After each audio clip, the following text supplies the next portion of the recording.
Folks, we are live from Token2049. Matt Zahab here from cryptonews.com, and I'm super pumped to be with Kerem from Soarchain, co-founder of Soarchain. Super pumped to be with you here today, my friend.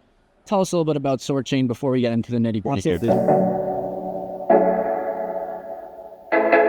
Soarchain is a layer 1 specifically designed for the needs of mobility. So when you look at cars and vehicles right now, they're actually not cars anymore. They're like kind of like smartphones on wheels, right? They're servers on wheels. So they're like equipped with a lot of sensors, a lot of things. But the question is, do we have the infrastructure to basically serve those cars? Do we have the infrastructure to create like a better mobility experiences? And the answer is no. Basically, Soarchain is designed to create the infrastructure in a decentralized way to serve the growing ecosystem of cars, or like enhanced cars or software-defined cars.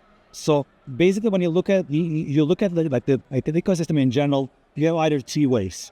Do you do it in a similar to like phones, like a centralized one company serving everything, or like do it in a decentralized way? But the problem here is we actually don't have the infrastructure.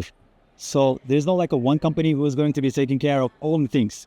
So because the ecosystem is so much fragmented, so they're like manufacturers, they're like tier ones, OEMs, developers, and all these people.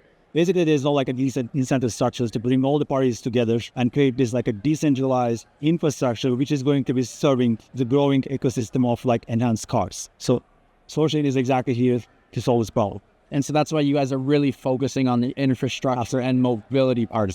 Absolutely. Because most of our team members are actually coming from like a mobility background. So we're a team of like developers, builders, like the autonomous vehicles, different parts of the mobility application and the ecosystem. And we come to understanding that, okay, if we want to serve this growing like a new vehicle ecosystem, then we need to do something different. Because right now there is no solution to this problem actually. So you probably seen this like all these like cars like behaving crazy on roads because there's no way to them to connect and communicate the data with each other.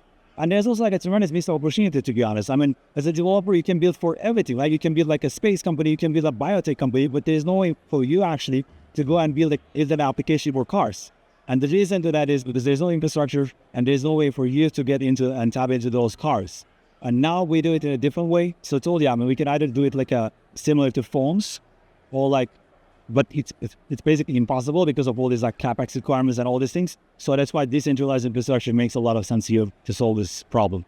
Folks, Deep End is so trendy right now. Keep on the lookout for Soarchain. Kerem, thank you much. Thank you so much, man. It's good talking to you. Thank you. Appreciate it. Thank you.